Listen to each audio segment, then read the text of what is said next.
Tháng 3 năm 2025, cả thế giới hướng mắt về Đông Nam Á, nơi một trận động đất mạnh 7,7 độ Richter đã làm rung chuyển Myanmar, với tâm chấn chỉ cách thành phố Mandalay 17 km.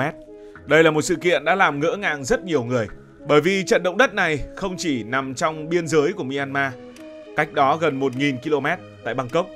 Người dân thấy nước trong hồ bơi tràn ra ngoài, những tòa nhà chọc trời đung đưa như muốn nhảy múa. Một công trình cao tầng đang xây dựng đã không chịu nổi áp lực sụp đổ, biến thành đống đổ nát và chôn vùi hàng chục công nhân. Ở Việt Nam, nhiều người ở Hà Nội và thành phố Hồ Chí Minh cũng cảm nhận được rung lắc nhẹ. Thậm chí tỉnh Vân Nam của Trung Quốc cũng báo cáo nhà cửa bị hư hại và người dân hoảng loạn. Còn ở Mandalay, nhiều tòa nhà đã đổ nát, cầu Ava lịch sử trên sông Irrawaddy nghiêng ngả và chính quyền quân sự Myanmar phải ban bố tình trạng khẩn cấp. Điều đáng nói là trận động đất này xảy ra ở độ sâu chỉ 10 km, tức là rất nông so với tiêu chuẩn địa chấn thông thường. Độ sâu nông đồng nghĩa với việc năng lượng từ lòng đất truyền lên mặt đất nhanh hơn và mạnh hơn, gây thiệt hại lớn hơn. Nhưng tại sao Myanmar lại là điểm nóng cho những sự kiện như vậy? Điều gì đã khiến cho Myanmar rung chuyển? Tại sao khu vực này lại thường xuyên đối mặt với những cơn địa chấn kinh hoàng? Ở Đông Nam Á còn những quốc gia nào cũng nằm trên vành đai lửa của thiên nhiên? Và nếu ở Việt Nam xảy ra một trận động đất tương tự thì điều gì sẽ xuất hiện? Việt Nam từng xuất hiện những trận động đất mạnh như thế nào? Trước hết hãy nói về Myanmar.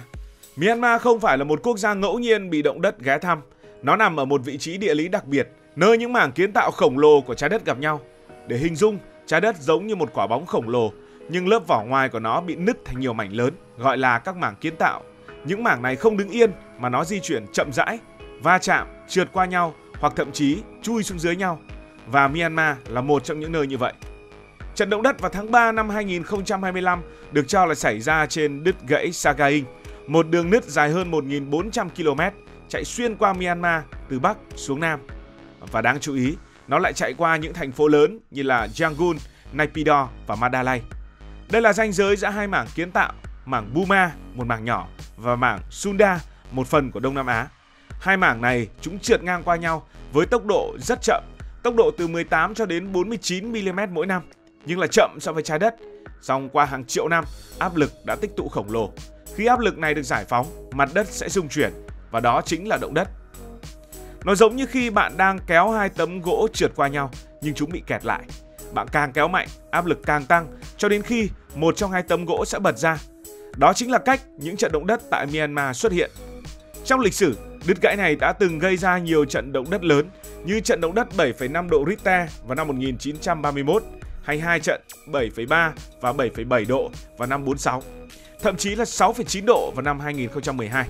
Và trận động đất vào năm 2025 chỉ là một phần mới trong series dài của thiên nhiên tại Myanmar. Xét rộng hơn ở Đông Nam Á thì sao? Động đất không phải là chuyện riêng của Myanmar. Đông Nam Á nằm trên rìa của vành đai lửa Thái Bình Dương. Đó là một vòng tròn khổng lồ bao quanh biển Thái Bình Dương, nơi 90% động đất và 75% núi lửa hoạt động trên thế giới tập trung. Nếu Myanmar là ngã tư của những trận động đất, thì Indonesia được coi là trái tim của hoạt động địa chấn tại Đông Nam Á. Với hơn 17.000 hòn đảo, Indonesia nằm ngay trên giao điểm của ba mảng kiến tạo lớn: mảng Ấn Độ-Úc, mảng Thái Bình Dương và mảng Eurasia. Kết quả, Indonesia chịu hàng trăm trận động đất mỗi năm, từ nhỏ cho đến siêu lớn. Nếu bạn còn nhớ trận động đất mạnh đến 9,1 độ Richter vào năm 2004 ngoài khơi Sumatra, thì nó đã gây ra sóng thần siêu lớn, cướp đi hơn 230.000 sinh mạng ở 14 quốc gia khác nhau. Hay trận động đất mạnh 7,6 độ Richter vào năm 2018 ở Sulawesi khiến hơn 4.000 người thiệt mạng. Với hơn 130 núi lửa đang hoạt động, Indonesia là nơi thiên nhiên thường xuyên hung dữ. Philippines cũng không kém cạnh, nằm trên vành đai lửa. Quốc gia này bị kẹp giữa mảng Thái Bình Dương và mảng Philippines, hai gã khổng lồ liên tục va chạm. Đứt gãy Manila và hàng loạt đứt gãy khác chạy dọc quần đảo khiến Philippines thường xuyên rung lên. Trận động đất 7,7 độ Richter vào năm 1990 ở Luzon là một ví dụ. Nó khiến hơn 1.600 người thiệt mạng. Chưa kể, Philippines còn có hơn 20 núi lửa hoạt động, như núi lửa Mayon hay là Ta An, sẵn sàng thức giấc bất kỳ lúc nào.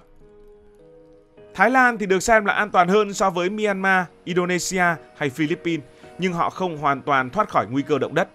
Dù không nằm trực tiếp trên các đứt gãy lớn, Thái Lan vẫn chịu ảnh hưởng.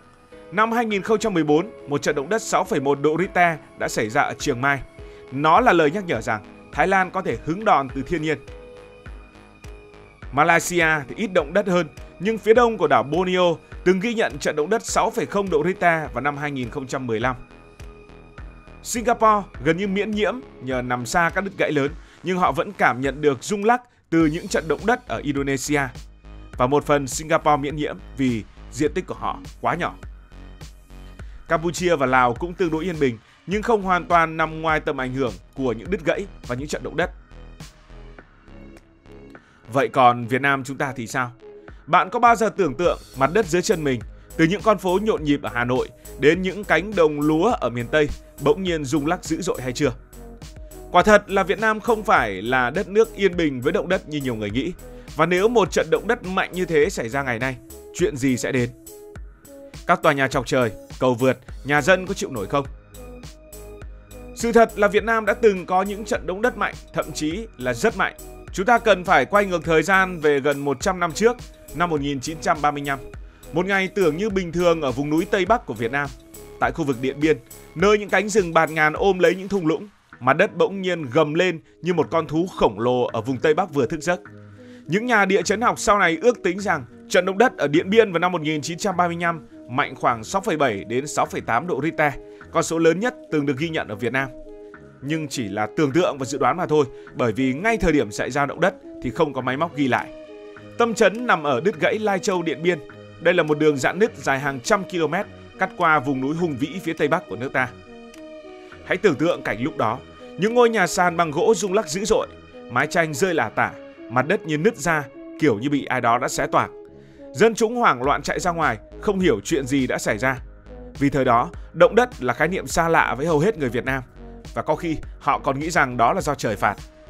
Một số ghi chép kể rằng rung chấn mạnh đến mức người dân ở Hà Nội cũng cảm thấy sàn nhà đung đưa, cốc chén trên bàn thì rơi vỡ.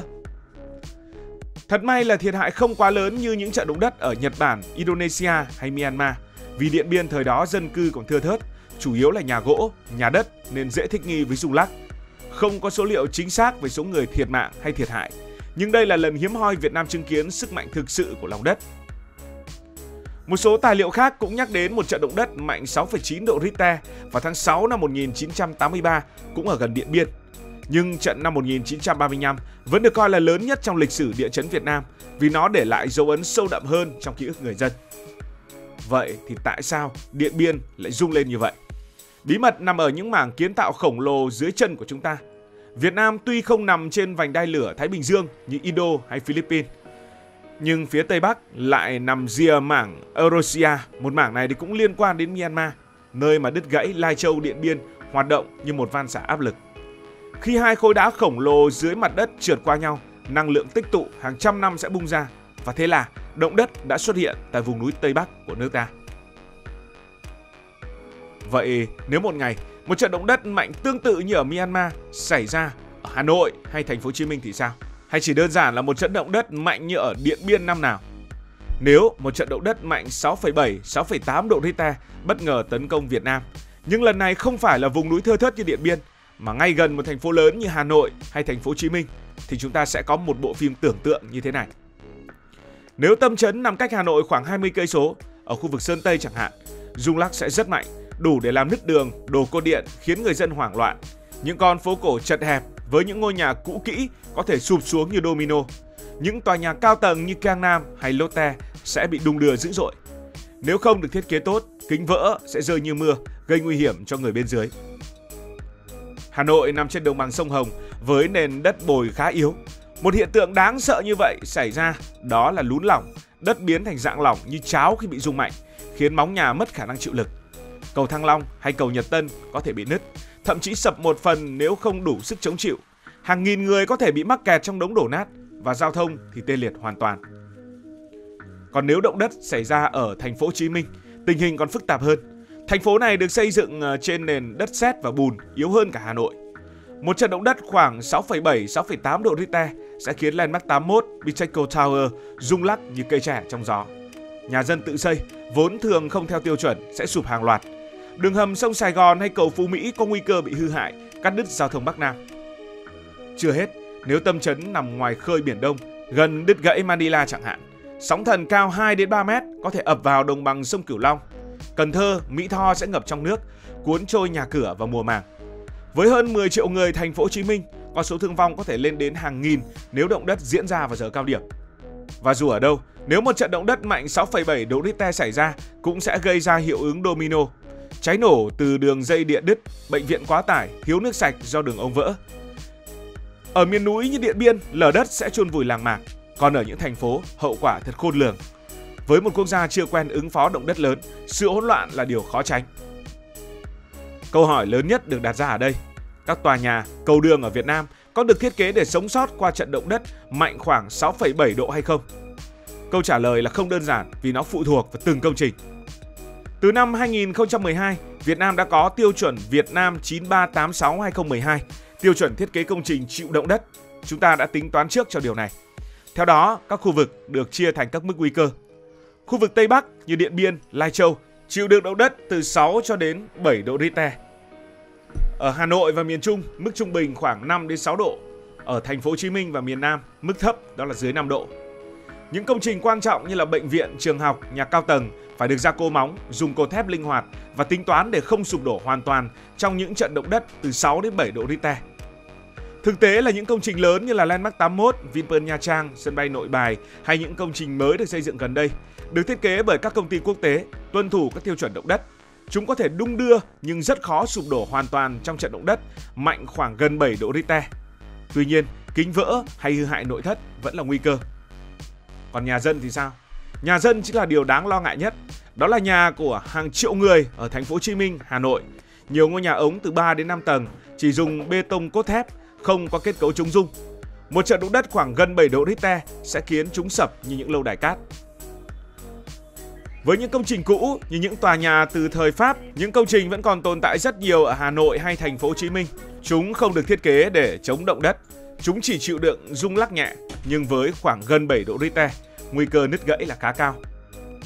Ngay cả khi công trình được thiết kế tốt, đất nền yếu ở Việt Nam vẫn là một vấn đề nan giải. Đồng bằng sông Hồng và đồng bằng sông Cửu Long dễ bị lún lỏng, làm mất hiệu quả của móng chống động đất. Đó chỉ là một giả định nếu một trận động đất mạnh khoảng 7 độ Richter xảy ra ở Việt Nam mà thôi. Các bạn nghĩ sao? Nếu bạn từng cảm nhận rung lắc ở đâu, hãy kể lại cho mình. Bạn có sợ động đất sẽ xảy ra ở Việt Nam hay không? Đừng quên nhấn nút đăng ký kênh, bật chuông thông báo và chia sẻ với bình luận viên Hải Thanh Story. Còn bây giờ, xin được nói lời chào tạm biệt. Cảm ơn các bạn đã dành sự đồng hành cùng Hải Thanh Story. Đi qua những vùng đất, khám phá những điều mới.